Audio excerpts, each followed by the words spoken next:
Assalamu alaikum wa rahmatullahi wa barakatuh, everyone. Welcome back to my channel. I am so glad to have you here with me today. I've been feeling kind of lonely. I enjoy talking to myself now because I know that I'm talking to you guys, It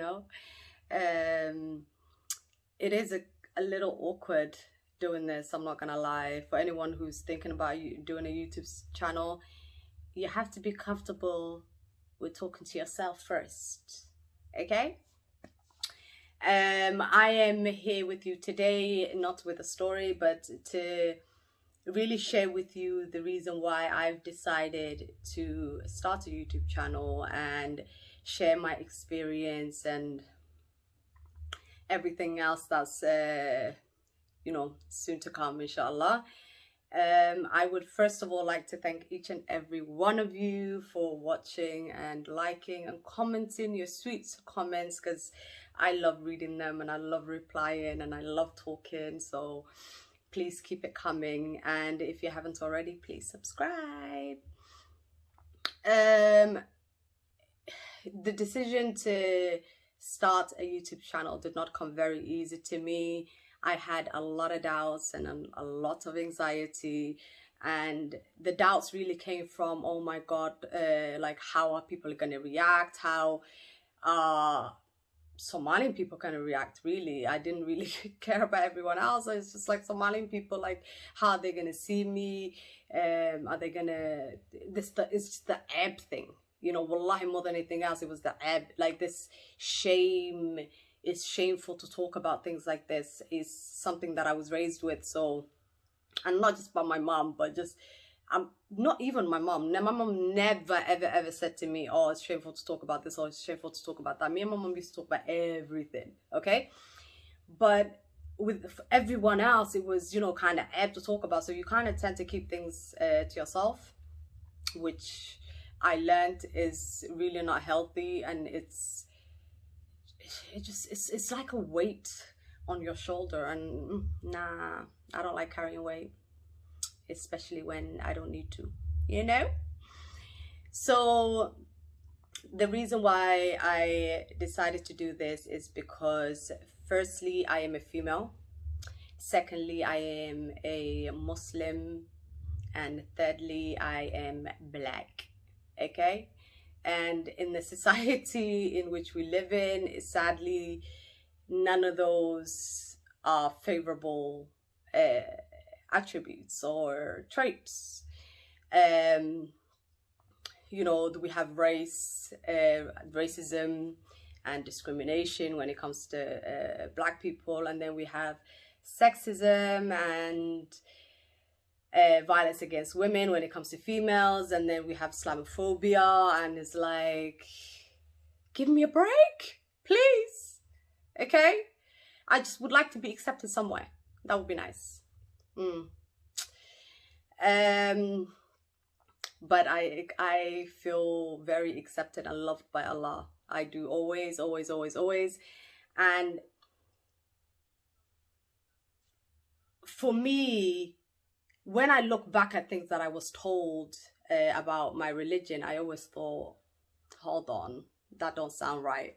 But then when people are so convincing, so convincing, they will tell you, they will read verses of the Quran and they would paint it in this dark and ugly manner. And because you can't read it yourself, and you do rely on them to translate it, they translate it however they want. Okay, so you need to be careful of people like that. If something does not make sense to you and you doubt it, it's probably not true. For instance, I was told that being raped was acceptable in Islam. And when I heard this, trust me, I went and researched. I did not just take someone's word for it. I went and researched. And the worst thing happened. I typed it on Google, on YouTube, and this sheikh comes up and he has a big beard and, you know, he looks the part. So I thought, okay, let me click on this guy. I clicked on it and, you know, he introduced himself and the topic and he started talking and I'm there listening. And I think it was like 10 minutes into the video and he says, he reads a verse of the Quran and then says, this is why it's okay for a man to forcefully take his wife because she can't say no. And if she does say no, the angels will curse her. Yo, when I saw this, my faith was shaken. This was shaken. Okay, because I thought what happened to me happened when I was 17, 10 and 18. Oh, I was 18 years old. I was a kid, right? So I thought, how can I be created for this? And a lot of people in the Somali community tend to say everything that happens to you in life, Allah already wrote it for you, for that to happen to you. So Allah, like, it was written for you to be raped. It was written for you to be beaten. It was written for you to be killed. And I'm like, no. I was like, no, I feel like some things are written and it is your destiny and it is your fate, such as death. But sexual assault on a woman is not something that Allah wrote down and said, oh, Shamsa is going to get raped on this day by this person, because you're saying that Allah already condoned that. Like, that was already all right because it was written down. Nope. That's an action of a person, and when that person commits that sin, then it is written. I'm currently studying policing and criminal investigation, and people might be like, Somalian and police. Yes, Somalian and police. It's about time. And I know there's some police officers already that are Somalian, but me, I am so passionate about making actual difference in Somalia. Like, wallahi, it's actually one of my passions. It really is, because I have the privilege. I have privilege living in this country that isn't perfect. Its system is not perfect, but I am able to reach my dreams. I'm able to accomplish things. I'm able to, it's like being given a second chance. A very shitty second chance, but a second chance. But I think back and I think about all the women and all the children that have been subjected to everything that I've been through and still being subjected to that. And some have not survived. Some have died of FGM. Some have died of being sexually assaulted. Some have died of being beaten. Some have died just because of the conflict that is Al-Shabaab and the government. They died in the crossfire. But the saddest thing about all of this is, as much as we have recorded numbers and estimates and all of these things, we can never know the real number. So we do not know the real number of victims who have bled to death in the 30 countries or more that practice FGM, because there's no record. In Somalia, I know there's no record. It's Allah Unaharis. Peace be upon them.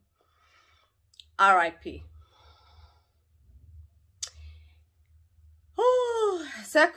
Female circumcision is, in Islam, is completely different to FGM. FGM is not sunnah in any way, shape or form. And it's not part of Islam. It's actually haram. But in the olden days, back in the days, my daughter says in the olden days, and she thinks I lived in the olden days, which I feel very insulted about, by the way. But she says in the olden days, FGM wasn't used for you know, to preserve virginity or purity or all of this, but it was actually It was like a ritual to save a woman's body for God. So it's really weird. You guys are, you're practicing something that is non-Islamic. And FGM, which is also known as female genital mutilation, is said to have originated from Egypt, and it was found that it was found on the bodies of female mummies. It is practiced in over 30 countries around the world, like it's normal, like it's nothing. And it is such a harmful and toxic practice that needs to be banned, because it's against human rights. It's against any human right. It's being done to people that cannot consent. Majority of the time is done to children that cannot consent, that don't even know what consent is. Also, it's also been estimated that over 2 million women alive today have had that procedure done. Just deep that for a minute. 2 million. I really want to see the amount that died from this procedure. I want to see the amount of people that have been arrested because of this procedure. The people that have been punished. You won't see those. You will not see those. You will only hear a survivor's story. Some people don't even feel comfortable speaking out about it, because they're like, what is the point? It's not going to be banned. Nothing's going to change. Everything's going to stay the same. But it does not have to. It really does not have to. Because the older generation might have been like, okay, this is acceptable. But my generation, I have hope that they will educate their parents back home and here and say, this is haram. This is haram behavior. This is rituals. This is something that this existed way before Islam and Christianity. Can you just deep that for a second? Way before Islam and Christianity, this shit was performed on women and children. And around the time where women were properties, when they were sold, when they couldn't own anything. And being a policing student, I have recently found out that it was acceptable for a man to rape his wife up to, I think the law changed in the 80s. In the 80s. So it was okay up to the 80s for a man to violate his wife. Boy. But if that changed, then we can change a lot more. We can change a lot more, and I have hope, okay? There are 3 reasons why FGM is... The first one is marriageability. So a girl is somehow more respected and more desired if she's shut. Completely shut. I wonder who wants that. Only a psycho. Okay? The second one is to preserve her virginity and her purity. Okay? And the third one is to stop her from having sexual intercourse before marriage. But again, before all these reasons, there used to be like a weird ritual where women were sewn up to be preserved for a god, not for a human. So y'all ain't God. And I don't even agree with that. In Somalia, it's been estimated 8% of our women and our daughters and our little girls are subjected to that. And apparently now it's banned in Somalia. Pfft. Yeah, Bentas Ushege Sin. Who are you lying to? Who? Me? You're not lying to me. You're lying to that, to these clueless white people. That's who you're lying to. No, you did not cut anything out. You did not stop anything. you're still justifying this behavior. You're justifying, the Somali government is still justifying this behavior. I'm gonna give you a list of names of victims that I feel that I have found, actually, because it's really difficult to find victims, Somali victims especially, in Somalia, who have died of FGM or rape or murder or any type of violence. It's literally very hard to find, but I did find a few. The first victim that I want to talk about is Deqa Dahir Noor. She's 10 years old, and she bled to death because of FGM. The other victim is Aisha Abdi Warsame and her sister Khadijo. Aisha was 10, Khadija was 11.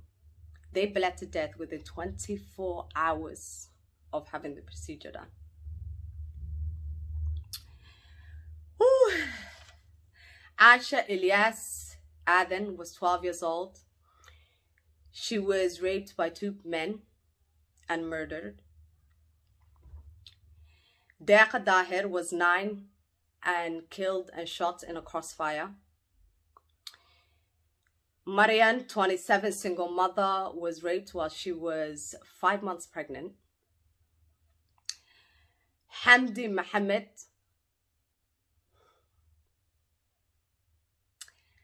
Mohammed was 21 and she was gang raped by 11 men and thrown out of a balcony. Faisa Abukar, 20, was strangled by her dad. Anab, 6, was raped by her teacher. Sorry, not her father, her teacher.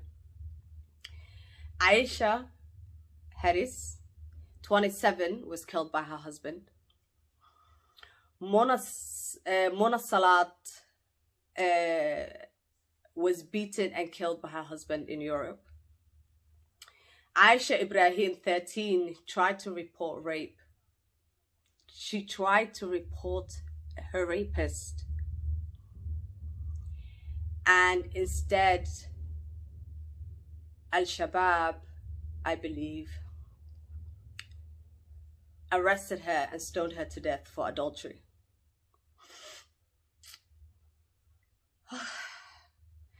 Marian Ismail was 68, living in London, I believe. She was beaten and killed by her husband. I think this was during COVID as well. Fardosa Salat Muhammad was 15. She was forced to marry. And you know what happens when you're forced to marry, all the rest. But she survived. Sabrine, another young girl who was taken from the UK and taken to Somalia, forced to marry and repeatedly raped on a daily basis. She survived. Ruqiyya Farah was killed by Al-Shabaab for not wearing a veil. Sagal Salad, a journalist, was shot to death. There are so many more. Almas Ilman, an activist who was shot and killed in Somalia. Hodan, a 43-year-old civil rights activist and a feminist who moved to Somalia to try show people that there are good in Somalia, was bombed and killed along with 11 other people, including her husband. So when Somalian people tell me, or when I hear someone from my community say to me that these things don't happen, that this is a taboo, that it only happens to your family, these names are proof that it's not just me.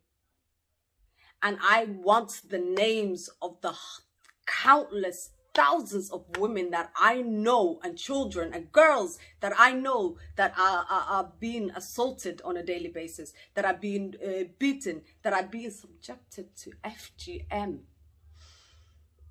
I want their names because their names deserve to be heard worldwide. Worldwide. In life, my passion in life is to stop violence against women in the place where I experienced it, in a place where it is normalized, in a place where there is no justice, in a place where it's run by idiotic men. And some will say, yeah, you're disrespecting our president. What president? Whose president? He's the president of himself. He's feeding himself real good, whilst everyone else in our country struggles and starves. Whilst the police officers sit down, eat jad, sip tea. Whilst government officials are the ones who are raping women themselves. So who is meant to speak out against this? If it's not me, then who will? Who will? Because everyone is scared to speak. Everyone is scared of bringing shame to their family. Everyone's scared of bringing shame to their religion. I am not bringing no shame to my religion. Because I realize that Allah loves me just as much as He loves any man. That He cares and cherishes me just as much as He cherishes another man. That He's going to judge and punish me just like He's going to judge and punish another man. So men, and my Somalian brothers, our sisters are not less than you. And since you, as men, as a community, could not educate yourselves, then there are women like myself who will educate you. But I hope that my generation does not need that much educating. And I hope that they know and they understand the importance of, even if you're not speaking out against these things yourself, support someone that is. I'm not sat here today to beg anybody watching to please help save a life, to please understand the rights of women, to please understand the victims, the people that we have lost, the thousands of dead women and children who we don't even have records of. We don't know their names. We don't know their ages. To understand me. Okay? If you choose to misunderstand me, that is you. If you think I'm sat here for clout, that is you. If you think all I want is fame, that is you. Because believe you me, if that's all I want, then I ain't really going to get far. Okay? I want a better world for my daughter. And every single woman in this world should want a better world for their daughters. So therefore, they should use their voices, I believe, to bring change. And if that can't happen, then support someone else in bringing change. And it's not going to be easy. A lot of people said, but many have tried and failed. Yes, many have tried and failed. And I will try. If I fail, I fail. At least I tried. At least I tried. So inshallah, my advice to young women is please do not stand or accept anything less than you deserve. Because you deserve kindness. You deserve love. You deserve happiness. You deserve fair. You deserve to go out there and be the best human being that you can be. So I beg you, do not allow other people to project their insecurities onto you, especially a man. Do not stand for it. speak against it. Okay? And if you do speak against something and no one listens to you and accepts you and loves you for it, come to me. I will accept you, and I will love you for it. And I will cry with you. I will share your pain with you. Many things that happen around the world, and majority of the time we blind ourselves to it. We act as if it doesn't happen. But doing that is not going to end our problems. It's just going to continue killing more of our girls. So inshallah, like I said, I have hope for my kick-ass generation that we will bring the change that's our should fail to bring. We will bring that change. And we won't beg for it. We will force the change. We will force the change. Because when all of this was put on us, it wasn't, we weren't, you know, given it bit by bit. This unfairness, we weren't given, no, it was all in one go. Like, here, you ain't shit. But I'll tell you something. Nah, I am a queen. Okay? I am a queen. And you are all queens. And I adore you. I love you all for supporting me, because it means so much to me. So inshallah, until next time, see ya. And please don't forget to like, subscribe, and hit that notification button so you can be notified of my next video. And again, thank you all for your support. Take care.